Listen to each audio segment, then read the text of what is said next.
Contigo. Professor, estou muito alinhado com a sua leitura da realidade, especialmente das coisas que estão acontecendo no mundo e no Brasil como um todo. Tem duas questões que eu gostaria que você tratasse. A primeira delas diz respeito ao seguinte: há um volume enorme desses valores que você citou, de brasileiros que estão em paraísos fiscais. E a nossa esquerda não tem feito a denúncia disso. Isso é dinheiro que poderia ser rapidamente incluído na vida brasileira. O governo brasileiro conhece boa parte disso, porque naquele programa lá do governo Temer, que eles chamaram de repatriamento dos valores, as empresas pagaram 25% e regularizaram esses valores. Portanto, o governo poderia chamar o repatriamento desses valores e fazer o perdimento deles, todos aqueles que não tivessem justificativa, para utilizar no combate à crise.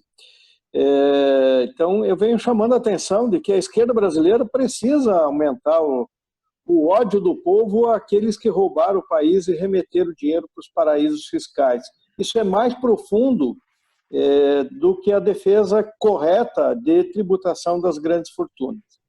A segunda questão que me parece que eu gostaria que o senhor tratasse é a seguinte: qual é a lógica do Guedes, considerando o desejo dele de facilitar a vida dos banqueiros mesmo durante a crise, qual é a lógica do Guedes de rebaixamento dos juros da dívida? Você acredita que ele vai zerar os juros da dívida pública federal e, com isso, vai criar as condições para fazer uma grande emissão? Os banqueiros já não têm dinheiro suficiente, já não arranjaram outros mecanismos lá pela PEC 10 para roubar o país. Quer dizer, vai ser necessário ainda uma grande emissão de dinheiro e o Guedes está tendo presente isso, emitir dinheiro ainda nesse período, no próximo período muito recente, aí 30, 40, 50 dias. Como é que é esse desenho aí? Para onde vai? Bem, como é que vai ser? Eu vou responder a cada um, ou junta dois, três? Qual a forma? A gente pode fazer um bloco de 3 perguntas, né? Ou vamos fazer de 2 em 2. Eu vou fazer a do Neucir agora na sequência, o senhor responde as 2, e depois eu estou inscrito e o Ives, por enquanto. O Neucir pergunta, ele faz uma afirmação e depois faz as questões, né? Diz: olha, temos quase 370 bilhões de dólares em reservas cambiais. Podemos usar um pouco dessa reserva sem necessidade de emitir moeda. Seria uma das opções para atravessarmos a crise? Com 60 bilhões de dólares das reservas, podemos concomitantemente dar 20 mil reais para 6,2 milhões de pequenos, micros e MEIs empresários, isentar todo o imposto de renda de 1 ano, cobrar só a declaração sob pena de multa, pagar todos os precatórios da União, Estados e municípios sem contrapartida. Essas 3 medidas injetariam 320 bilhões de reais, 16% das reservas cambiais, e ao mesmo tempo quitaria dívidas. Essa é a pergunta do Neucir. Certo. Então, eu vou começar pelo Amaury. Primeiro, paraíso fiscal. O Banco Central tem publicado, eu não vi agora recentemente, os chamados capitais brasileiros no exterior. O dado do ano passado era de que havia 500 bilhões de dólares de brasileiros no exterior. E aí você começa a dividir para saber onde é que está esse dinheiro. Porque o pessoal diz: o Brasil está exportando capitais, está montando empresas no exterior e tal. Uma parte era isso, era empresa brasileira se instalando no exterior. Mas a maior parte está em paraíso fiscal. Esse caminho que foi adotado antes, a pessoa trazer o dinheiro de volta e ter uma determinada parcela que vai para o Estado, ela pode funcionar, mas dependendo do momento. Se a economia está na crise profunda como está atualmente, você oferecer para os capitais que estão no exterior, para eles trazerem o dinheiro para cá, não vão trazer. Não vão trazer no momento atual. e encontrar a maneira compulsória de trazer, isso aí tem que ver se encontra alguma maneira compulsória de trazer, porque trazer através de incentivos fiscais, estímulos fiscais, no momento atual, eu acho que não viria. Bem, o Guedes e a taxa de juros. O Guedes tem como amo os banqueiros, mas o amo principal dele são os interesses externos no geral, as transnacionais. E qual é o principal programa dele? O principal programa que ele anunciou desde a época que ele era posto Ipiranga. Anunciou que quer privatizar tudo. Ele quer privatizar até a Casa da Moeda. Ora, se ele quer privatizar tudo, para ele levar adiante esse programa, tem que baratear o mais possível as empresas brasileiras em relação ao dólar. Se você desvaloriza o dólar, se você desvaloriza o real, valoriza o dólar, a tendência é baratear as empresas brasileiras no exterior. E no momento que você baixa a taxa de juros, você contribui para um movimento que já estava havendo por outras razões, de saída de capitais, e ao haver saída de capitais, valoriza o dólar, desvaloriza o real, e, consequentemente, barateia as empresas brasileiras. Então, eu acho que a lógica dele de ter concordado com a redução da taxa de juros foi essa. Mas ele jogou para compensar os banqueiros. Ele baixou a taxa de juros, mas compensou. Deu 1,2 trilhão. E agora, com essa medida provisória do orçamento de guerra, com a questão da compra das moedas podres, vai injetar mais 1 trilhão, pelo menos 950 bilhões de reais. Então, ele baixa o juros, mas, por outro lado, compensa injetando dinheiro na mão dos bancos. Questão da reserva, né? Essa é uma discussão antiga. O Ciro Gomes, inclusive, depende disso, a equipe dele, da econômica, depende essa questão do uso das reservas cambiais. Eu acho que só no limite. Eu prefiro emitir moeda que não tem custo do que usar reservas cambiais. Por quê? Porque ninguém sabe o que está por vir do ponto de vista das contas externas. Está havendo uma deterioração, desde o ano passado, uma deterioração crescente das contas externas, o superávit comercial tem diminuído e o déficit de transações correntes tem aumentado, e isso pode trazer um estouro lá na frente. Se tratar um estouro lá na frente, se você não tem reserva, ou está com reserva baixa, como foi o caso lá do Plano Real, no plano Real, de maio de 98, a março de 99, a reserva foi tudo embora. Naquela época tinha 75 bilhões de reais de reserva, que era muito para a época, né? 50 bilhões foi embora e os 25 que ficaram estavam comprometidos. Então, eu acho que tem que manter a reserva. No limite, pode usar, mas eu acho que não deve ser esse caminho. Eu prefiro usar a emissão de moeda e, primeiro, usar o dinheiro que já está no Tesouro, esse 1,3 trilhão. Depois, emitir moeda. Depois, vamos pegar o dinheiro do pessoal que não paga imposto. Era isso. Obrigado, professor.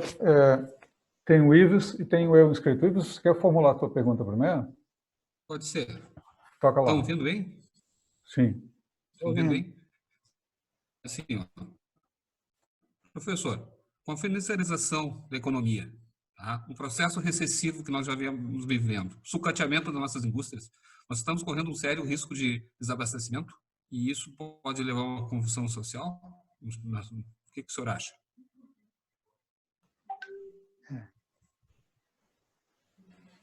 Ok. Era essa a pergunta. Tá. Agora vou eu, então. Bem, professor, a gente tem visto, do ponto de vista da longa duração, de um período maior de exame da economia brasileira, algo que o Plínio Júnior, emprestado lá do Florestan Fernandes, né, recuperou, que é o que que foi chamado de uma reversão neocolonial da inserção da economia brasileira dentro da economia mundial. Ou seja, a gente voltou a ter um papel semelhante ao que o país ocupava lá na época do Brasil colônia, de fornecedor de matérias-primas e produtos semi-industrializados para o mercado mundial, com uma pauta de exportações bastante ruim do ponto de vista de conteúdo tecnológico, né? Isso nos coloca como isso tem se apresentado como uma tendência, né? Tanto que o ano passado, o ano retrasado, a participação da indústria no PIB da economia nacional também caiu a níveis anteriores a 1948, ou seja, no período da recém-industrialização do país. Eu vinha dizendo, numa conversa particular com o Plínio, eu disse para ele, olha, cara, né, o resultado da reversão neocolonial na economia tem sido a reversão neocolonial nos direitos.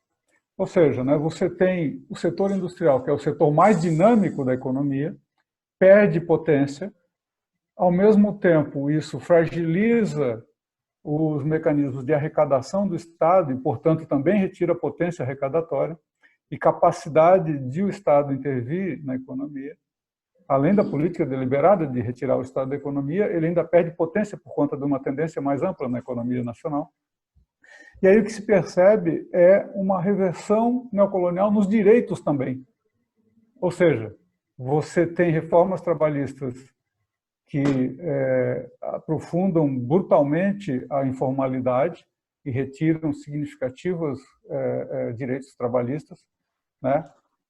Você tem lá a PEC do teto dos gastos, que criou um congelamento aí do orçamento primário do Estado por 20 anos, enquanto deixou liberados os gastos financeiros. E, do ponto de vista da construção de uma sociedade moderna, a gente está caminhando para trás, né? Com poucos estratos da nossa sociedade bem posicionados e tal, mas a grande maioria numa miséria brutal. Tanto que os dados que o senhor coloca aí, né, pelos seus cálculos, seriam 95 milhões de trabalhadores, é quase a metade da população brasileira que precisaria de uma ajuda para se manter nesse período e que, na verdade, já vive em condições praticamente miseráveis, né? Então, que perspectivas a gente tem de retomar uma inserção menos dependente do país no mercado mundial diante da correlação de forças que temos hoje e mesmo diante de uma situação inédita, que se os movimentos sociais já não estavam com muita força e muito poder para se contrapor a toda essa tendência, agora, numa situação de pandemia, em que há uma tendência de isolamento de parcela significativa dessa configuração de classes aí, o que se coloca como perspectiva para o futuro, na sua opinião? José, só me refresca a memória sobre a pergunta do Ives. Eu anotei aqui, mas não estou conseguindo decifrar. Eu vou deixar que ele mesmo repita, professor. Ele está aqui. Diga, Ives. Professor, como o senhor colocou, a financiarização da economia, tá? O processo recessivo que nós já viemos vivendo, o sucateamento da nossa indústria pode nos levar a pouco prazo a questão do desabastecimento, e isso uma convulsão social? O que o senhor acha? Bem, essa possibilidade existe de desabastecimento, né? Porque na medida que as pessoas têm que ficar em casa, as empresas vão parar na produção e algumas estão quebrando, estão fechando. Então, essa possibilidade existe. Eu não quero descartar, porque isso depende do tempo que durar a pandemia. Em algum momento, tem que começar a ir regulando quem volta a trabalhar, quem não volta, dependendo do lugar, dependendo da gravidade da situação em dos equipamentos, se tem leitos, tem que, em algum momento, trabalhar isso. Não tem que ser agora como o Bolsonaro está querendo atropelar. Porque agora nós estamos evoluindo para o pico da doença, do vírus. Então, está evoluindo para o pico. Então, o momento é depois que tiver em declínio, você vai encontrar um momento para poder retomar a produção. E essa possibilidade de desabastecimento existe, e, se houver, pode ter a possibilidade de ações de saque e tal. Não tem sido essa a característica que tem ocorrido pelo mundo afora. Não tem voltado a tempo de retomar a produção. E algumas atividades mantêm a produção. Então, em princípio, daí que está faltando no Brasil, que está sendo dito, está faltando uma liderança nacional para poder coordenar isso nacionalmente. Até porque o Brasil é um continente. Há lugares que você pode... Por exemplo, Mato Grosso do Sul, o índice de contágio é pequeno, Mato Grosso também. Já São Paulo, capital, o índice é grande. Fortaleza, o índice é grande. Então, é uma diversificação que existe, que você tinha que lidar também do ponto de vista econômico com essa diversificação. Bem, sobre a colocação do Josué. Veja bem, eu estou de pleno acordo com essa tese da reversão neocolonial.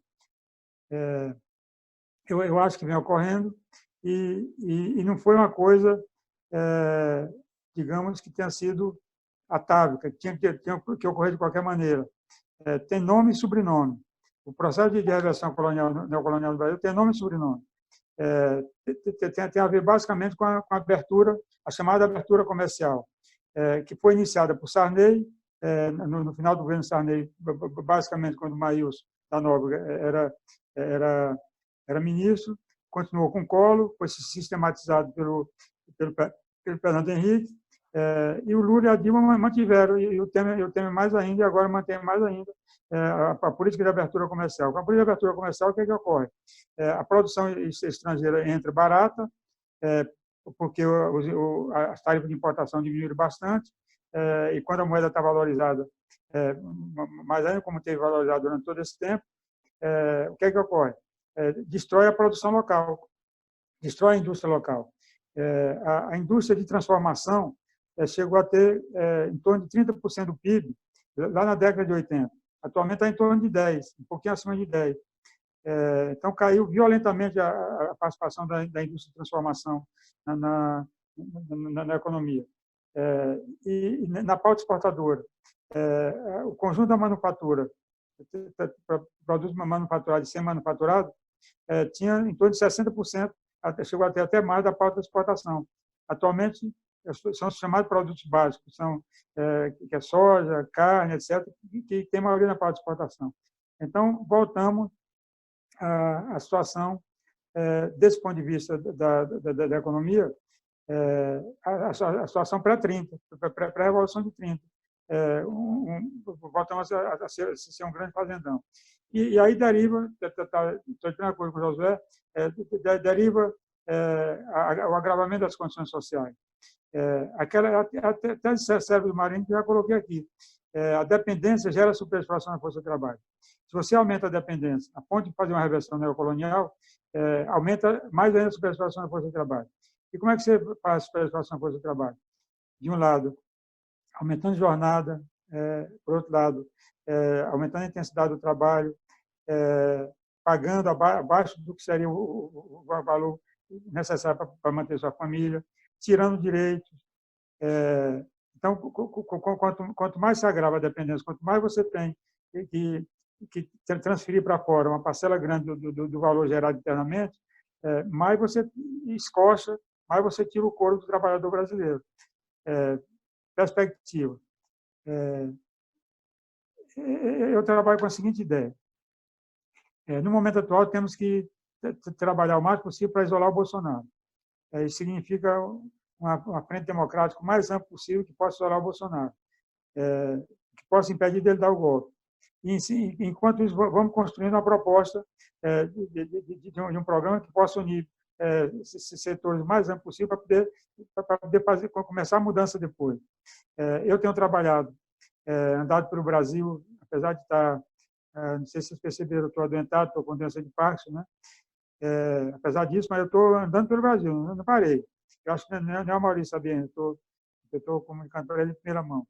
Eu estou viajando, porque eu acho que nós temos que ter um programa que una forças sociais, políticas, que dê conta das transformações do país. E a transformação básica é reverter a reversão neocolonial. A questão básica é exatamente enfrentar a questão da dependência, para a partir daí você começar a fazer as transformações internas. A partir daí, simultaneamente, você a dependência para as transformações internas, que são derivadas dela. A situação interna, por que tem superfação na força de trabalho? Porque você tem que drenar valor lá para fora. Aquilo que o velho Brizola chamava de perdas internacionais. Não é isso? Você tem algum brisolista aí mesmo? Não?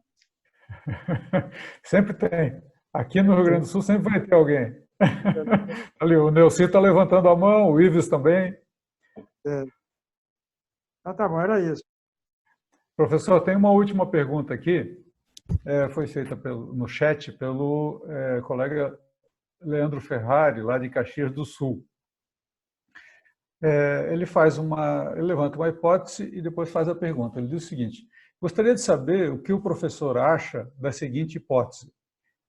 O que mais faz sentido para mim quanto à submissão aos Estados Unidos e a todo esse desmonte patrocinado pelo atual governo e com aval da ala militar é fazer cair muito o valor dos salários, reduzir as exigências administrativas e fiscais, de modo que os Estados Unidos comecem a transferir suas fábricas da China para o Brasil e outros países da América Latina. Dessa forma, os Estados Unidos garantem não só a ocupação da América Latina, mas jogam contra a China, enquanto que aqui no Brasil se crê em uma industrialização brasileira, na mentalidade dos que promoveriam tal política, ao menos, né? Essa é a pergunta do Leandro Ferrari. O senhor captou? Captei. O senhor não, o senhor está lá no céu. Vamos lá. Eu acho que tem fundamento o que o Leandro está falando. Porque nunca teve, no Brasil já teve vários governos dependentes, subservientes, subordinados aos interesses externos. Na nossa história já tivemos vários. Um deles foi o Campos Salles. O Campos Salles foi tido como o cara mais entreguista que teria tido até então no Brasil. E houve um amigo meu que chamou o Fernando Cardoso de Campos Salles da modernidade, que voltou a fazer o que o Campos Salles tinha feito naquela época com a abertura comercial e com as privatizações. Mas subserviente, no nível do Bolsonaro, isso nunca teve na história do país. Teve um debate hoje promovido pelas fundações partidárias que participaram o Rubem Recupero, o Celso Amorim e o Luiz Fernando, não sei se vocês conhecem o Luiz Fernando lá do Rio. Nesse debate, eles falaram do documento que eles assinaram. Você deve ter visto o documento que os chanceleres do período da Nova República assinaram. Assinou o Fernando Henrique, assinou o Rubem Recupero, assinou o Celso Amorim. E nesse documento, assinado inclusive pelo Fernando Henrique Cardoso, acusa o Bolsonaro de ser inteiramente servil e submisso aos interesses dos Estados Unidos. Mas não é o interesse dos Estados Unidos no geral, o interesse do que existe de pior nos Estados Unidos, do que existe mais apodrecido nos Estados Unidos, que é a oligarquia financeira decadente dos Estados Unidos, exatamente que é representada pelo Trump, que ele é subordinado. Então, eu estou de acordo que dentro do programa deles está vender as empresas a preço de banana. Daí a questão da redução dos juros para poder baratear as empresas brasileiras. E a retirada de direitos está dentro porque se vem as empresas americanas para cá, elas vão querer o trabalho semi-escravo, praticamente escravo, para poder competir com a China no resto do mundo. Então, isso eu acho que é possível, mas acho que não agora. Eu acho que, no momento atual, eu acho que estrategicamente está isso no horizonte. Mas, no momento atual, os capitais estão saindo do Brasil. Se você ver os dados do ano passado para cá na Bolsa, tem havido uma saída grande que acelerou agora no começo do ano a saída do capital no Brasil. Por que isso? Vamos pegar um precedente histórico. De 64 a 67, na época da ditadura, a ditadura fez tudo que poderia fazer para atrair o capital estrangeiro. Retirou direitos, basicamente a estabilidade do emprego com garantia, mas alterou a lei de remessa de lucro que o Getúlio tinha mandado para o Congresso, tinha sido aprovado depois, e o Jango tinha sancionado. E, apesar disso, o capital estrangeiro não veio. Só veio depois de 68. 64, 67 não veio. Por quê? 64, 67 o regime não estava estabilizado. Era uma ditadura que não conseguia ser ditadura plenamente. Tinha mobilizações, teve eleição de governador em 65, em 3 estados importantes contra a ditadura. Nós fomos para a rua, 68 fomos para a rua, já tinha começado um pouco antes. A ditadura só se consolidou mesmo quando deu o golpe dentro do golpe. Só em 68. 68, 69 com as 5. E aí o capital estrangeiro veio às carradas. Então, o capital estrangeiro não vai para onde está em crise e não vai para onde o regime não está estabilizado para garantir seus interesses. No momento atual, o Brasil está em crise, em primeiro lugar. Eles não vão vir para cá com a situação em crise. E, por outro lado, esse setor mais reacionado ao capital financeiro dos Estados Unidos quer ditadura, quer garantia. E ele não tem segurança de até onde o Bolsonaro está prometendo para eles que vai fazer ditadura. Porque cada hora ele fala que vai fazer, ameaça, está prometendo. Mas imagina, não sabe se ele vai conseguir fazer. Então, existe isso, de interesse deles virem para cá, pelos países da América Latina, mas não no momento atual. No momento atual, eu acho que eles estão como a gente fala lá na Sucupira, na minha terra, eles estão na moita. Estão na moita. Estão esperando pagando para ver. Era aí. Professor, muito obrigado pela sua...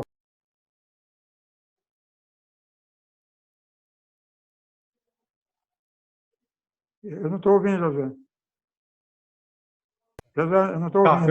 Eu estava com o microfone desativado aqui, estava olhando o chat para falar com o senhor e não me dei conta de ativar o microfone. Não temos mais perguntas, tem várias manifestações ali no chat agradecendo a sua palestra e a Denise parabeniza pela clareza das análises e fundamentações. O Leandro Ferrari, que formulou a pergunta, está agradecendo a sua resposta. O Ives, o colega Luiz Marcelo, do TCE do Rio de Janeiro, que estava aqui conosco. Enfim, foi bastante proveitoso o nosso encontro. É importante ver que o senhor, apesar de nos tendo trazido a notícia do seu problema de saúde, segue na luta, né? Porque é isso que nos faz viver, né? Em especial os que sempre lutaram a vida toda e não sabem fazer outra coisa, não é mesmo? Eu tive uma conversa com o professor Ladislau Dalbora um tempo atrás, estava ciceroneando, o professor que veio aqui nos dar uma palestra, e o Dalbor foi um daqueles exilados, né, que foram trocados pelo embaixador americano que foi raptado lá pela guerrilha, né? E o Dalbor me dizia, né, que quando ele foi libertado, eles foram para um país africano, né, que tinha recém passado por uma guerra de libertação colonial e que estava dizimado, né? E naquela situação, ele conversando com o pessoal, os revolucionários lá daquele país, né, perguntava: pô, como é que vocês fazem para recuperar o pessoal que foi brutalmente afetado, tanto psicologicamente como adoentado fisicamente, né, por aquele período. E aí a resposta dos revolucionários é a seguinte: a gente coloca o pessoal para trabalhar, para mostrar que toda a luta valeu a pena. Chegamos até aqui, né? Essa é a melhor forma de a gente seguir nesse quadro tão difícil que estamos vivendo hoje, né? E o seu exemplo aqui só nos dá mais força nesse sentido, inclusive, né? Então, professor, vou dar um espaço aqui para o senhor fazer uma manifestação final e vamos considerar encerrada a nossa sala de conversas hoje e já convidar os colegas que estão aqui presentes para a reunião da próxima terça-feira. Vai estar conosco aqui o Braulio Cerqueira, que é dirigente da Unacom sindical, e vai tratar sobre a perspectiva dos servidores públicos, vai fazer um exame das políticas de enfrentamento da crise adotadas aí pelo governo Bolsonaro. Professor, as palavras finais são suas, por favor. Bem, mais uma vez eu quero agradecer a você, José, pelo convite, me permitiu ter essa conversa com vocês, e para mim foi muito boa, as perguntas foram bem fundamentadas, mostra que vocês realmente estão acompanhando, estão dominando a situação, refletindo sobre ela. Gostei muito de ter estado com vocês, gostei de rever o meu amigo Amaury. Vamos tomar cachaça, viu, Amaury? Quando passar essa epidemia, a gente conseguir derrotar esse micróbio, vamos tomar cachaçinha. Claro que sim, professor, com o maior prazer. E parabéns para vocês por esse evento. Eu acho que é a melhor maneira de ocupar o tempo, né, nesse processo que nós estamos vivendo, do que, ao salvar a vida, salvar a cabeça também, e melhorar a cabeça. E a gente melhora a cabeça discutindo, debatendo. E para concluir, eu vou citar só um pequeno trecho de um poema do grande poeta da minha terra. O Amaury sabe que eu sou do Maranhão, e o grande poeta de lá é Gonçalves Dias, que diz o seguinte: a vida é combate, é luta, a vida é luta, é combate, que aos fracos abate e aos fortes só pode exaltar. Então, a vida só abate os fracos. E os fortes, às vezes, estão fracos e se tornam fortes no processo. Se torna forte, tem muita gente que inicialmente é fraco, mas no processo se torna forte, porque a vida é dura. E a vida, sendo dura, não leva a cada vez mais ficar forte para poder enfrentar as vicissitudes da vida. E é isso que tem me inspirado para enfrentar essa situação que o país está vivendo, na situação que eu estou. Estou inspirado e vou seguir a luta. O Bolsonaro não pensa que vai se ver livre de mim, que não vai não, porque eu vou seguir a luta e seguir refletindo sobre o Brasil, sobre o mundo, porque eu trabalho com aquela ideia de que a verdadeira tarefa de quem pensa, de quem reflete sobre o mundo, não é só refletir sobre o mundo, não é só pensar. Pensar e refletir sobre o mundo para poder transformar, para poder mudar o mundo. O conhecimento ele é útil para o ser humano quando ele ajuda o ser humano a transformar o mundo. E a busca de um mundo em que, ao invés de ser dominado pela economia, o ser humano domine a economia. Coloque a economia a seu serviço, a serviço do seu bem-estar. Isso é possível. Isso é uma quimera, é uma utopia? Pode ser. Mas quantas utopias foram convertidas em realidade ao longo da história? Então, parabéns a vocês por esse trabalho que vocês estão fazendo, parabéns para a diretoria, parabéns para os demais membros dos sindicatos da federação. Um grande abraço.